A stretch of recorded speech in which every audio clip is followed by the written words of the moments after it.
Hello my viewers, welcome back to the channel. And by the video title, you know what this video is about. Steelers versus Ravens game preview.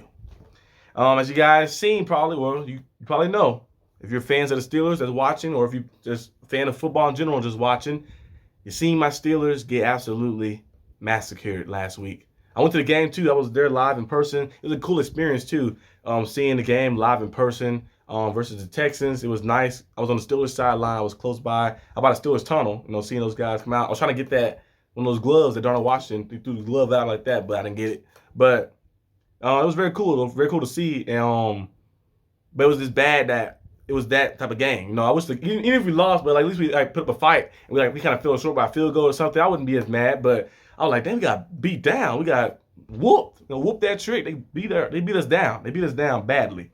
But it's okay, because we're 2-2 still, and we got an opportunity this week.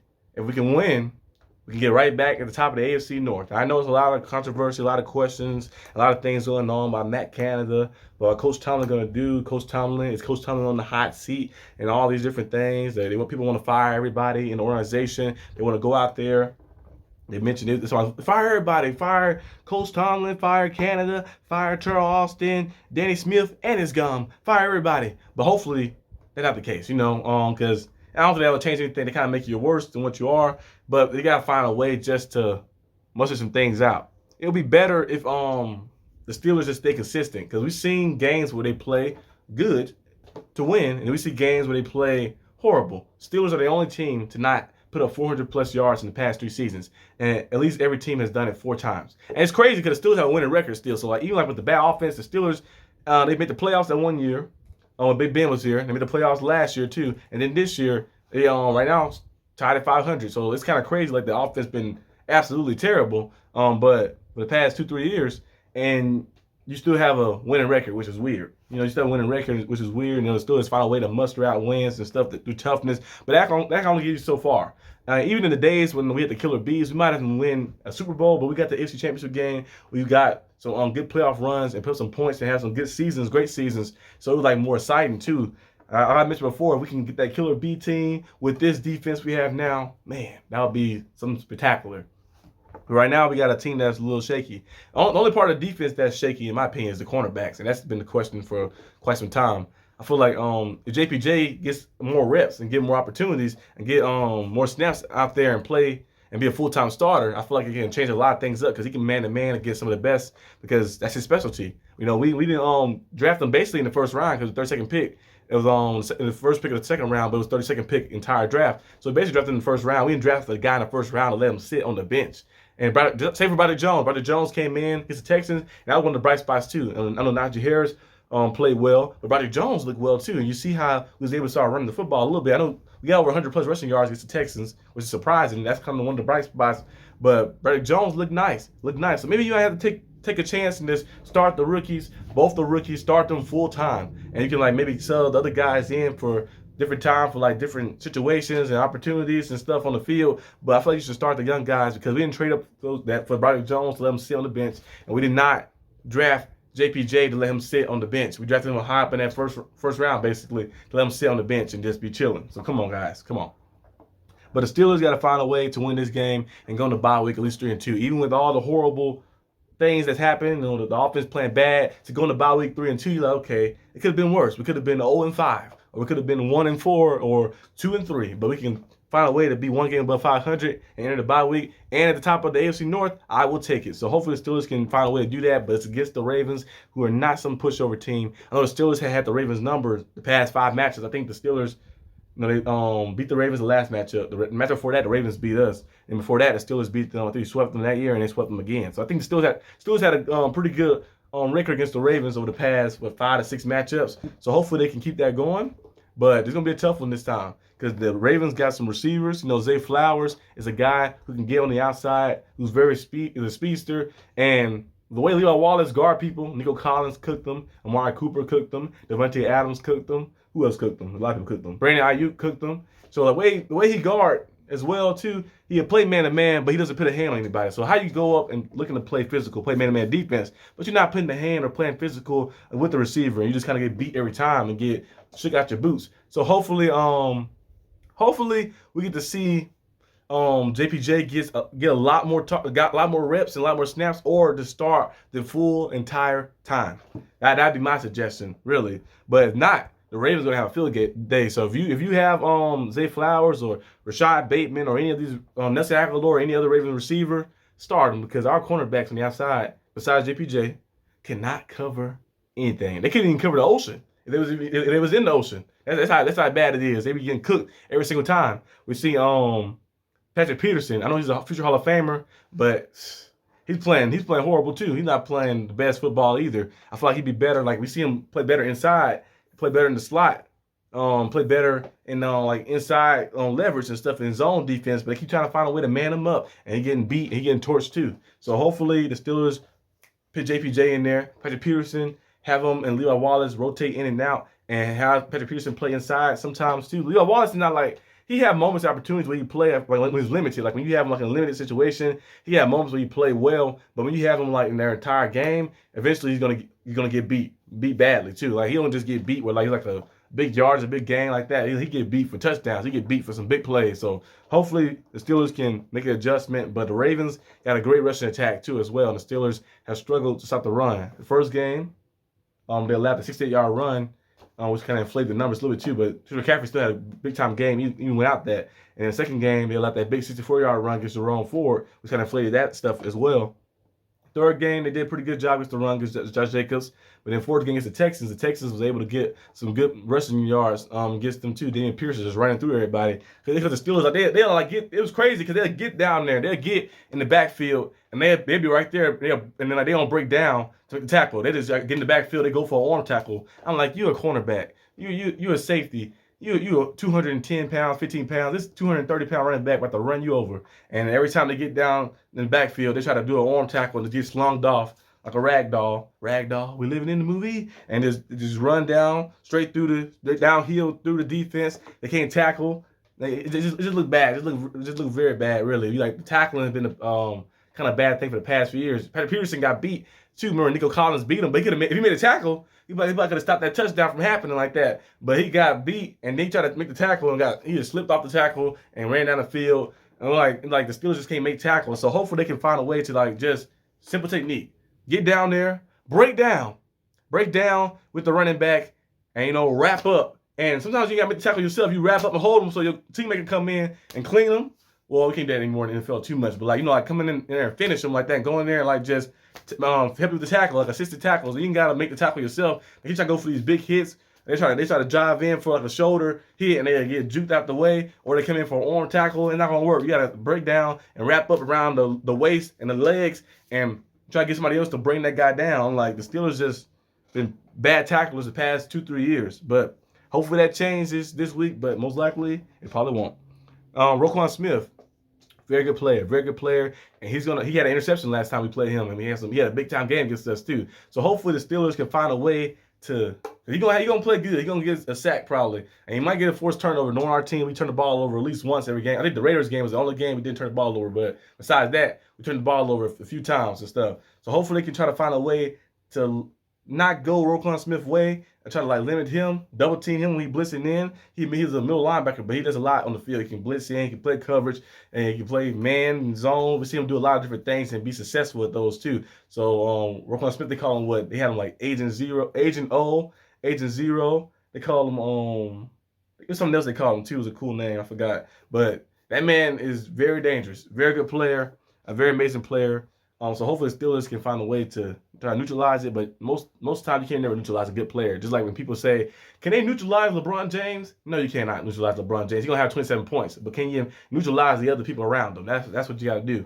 But the Steelers, I don't know what Steelers I'm going to get. I don't know which version of the Steelers I'm going to get this game. I don't know if it's going to be the Steelers that can at least put up mid-20 points and play great defense, or going to be the Steelers that can't get past the 50-yard line, like the past game. That's just crazy. The Steelers didn't get past the 50-yard line this past game, I don't think. Well, they got red zone once, right? Yeah, they got red zone once. My bad. They got red zone once. But I think in the second half, they didn't get past the 50-yard line. Some crazy stat or something like that happened. But the Steelers been getting beat down. Hopefully, we get the good Steelers, Get the good Steelers. We get the good Steeler football, go out there and make some things happen.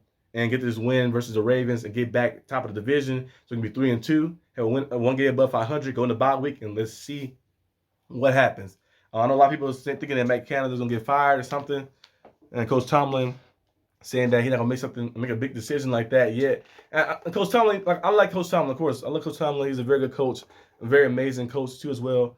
I thought he was gonna retire actually 2 years ago. I think after Big Ben left, I thought he was gonna retire after as soon as Big Ben left, he was gonna retire because the way he kept hinting towards it too. I thought he was gonna retire at first. He came back and we're like, okay, we love him back, of course. But I feel like Coach Tomlin, he don't tell you anything either, because he'll say a lot of nothing sometimes. I like Coach Tomlin, but against the media, I don't think he really fooled with the media too much. So he'll say a lot of nothing. You ask him a question, I'm very appreciative of the efforts of our guys. I'm very appreciative of the execution we went out there and did. We're gonna go out there and assess the ability, because I seen we're gonna make some significant changes. But I'm very appreciative of our efforts. We just say they're kind of out of the repeat over and over and over. But he never really tell you exactly. So when they ask him questions about, is Matt Canada going to be gone, or is this going to happen, or that going to happen, you're not going to never get a true answer. So you got to wait till you see something. I always say, I see when I believe. When he say stuff, we say oh, we're going to do this, do that, I see when I believe it. So when things actually happen, when changes actually made, then I'd be like, okay, he made that change, he made this change like that, because it's kind of throwing a lot of smoke bombs in the media. A lot of coaches do that too. A lot of smoke bombs in the media. They'll say a long explanation, so you forget what question you ask. You just go on what they're saying, and then you be like, oh, like that. But the Steelers can just play a structured style of football. Like the 49ers, what's the Steelers? Matt Canada, I wish you just go in there and just watch Kyle Shanahan, the genius, just go out there and work. Just watch and see how the 49ers structure their offense and how they play so well and play so freely, and they also play safe too as well. They play aggressive and safe, which is kind of crazy too. Sometimes when you play aggressive, you can be unsafe, but they playing just so smooth and everything is just structured perfectly. Brock Purdy makes the right throw. They tell him hey, you're gonna throw the ball to Brandon Ayuk on this play. As soon as he turned this corner right there, you make that play right there. Don't worry about any decision. So they find ways to scheme their guys open. And then when Brock Purdy has to make a play to get out the pocket or make anything happen, he can do that too as well. So that I feel like the Steelers got to do different for Kenny Pickett. Kenny Pickett is one of the quarterbacks who's a little wild. I know him get the pocket is good and stuff, but sometimes he get in the pocket too much, and sometimes he hold the ball way too much as well, which has caused a lot of the turnovers and caused him getting hit a lot and getting injured. Because Kenny Pickett not the biggest quarterback. He needs to get in the weight room a little bit. I believe he's 215 pounds, maybe 215, maybe 220, like that. But he look a little small out there, and he be getting lit up. That's why every time he get hit, he get injured. He got his legs knocked out of him a few times last year, and then concussions a few times, and then this year we see him get hit big time and got banged up in this year so far too as well. I feel like he and some of that stuff can be due to him holding the ball too long or getting up the pocket too early, and a lot of orthodox stances and positions he put himself into as well. But hopefully the Steelers can find a way to structure it up nicely and find a way to get us a victory. The defense got to wreak havoc though. We can't the offense is too inconsistent to know if they're going to show up or they're not going to show up. The defense cannot be inconsistent. We got to see the defense show up every week, because without them, we're not going to win any game. So they got to wreak havoc. The Steelers defense, that's one plus. They have been very good against Lamar Jackson. Lamar Jackson I think the only time he beat the Steelers is when they had Duck Hodges. I think that was the only time he beat us, right? We had Duck Hodges. Mason Rudolph got knocked out, and Duck Hodges came in. That's the only time Lamar Jackson beat us, right? It might be, actually. Because I remember the Sunday Night Football, in one game, he threw that ball to Mark Andrews, they didn't get it. And the Steelers played them another time, too. I think that one year when we went 11-0 to start the season off, we beat them then. Big Ben, he played Tyler Huntley in the last game. The other game, he played Lamar. And then last year, Kenny played Tyler Huntley, too, as well, and beat him. And they won the game, but that was Tyler Huntley playing. I think the only time the Steelers have actually beat Lamar, I think Lamar Jackson had actually beat the Steelers, I think it was when Duck Hodges and Mason Rudolph was the quarterback, so it was a while ago. I could be mistaken, though. You guys let me know in the comment section down below. I think he might be 1-5. He 1-4. His Steelers 1-5. I think the Steelers got a good record against him. I know he got a lot of turnovers against the Steelers as well. Steelers have found a way to do a good job against Lamar Jackson, so hopefully he can do that again. I know Steelers signed Denzel Mims, the receiver from the Jets. He was good out of college.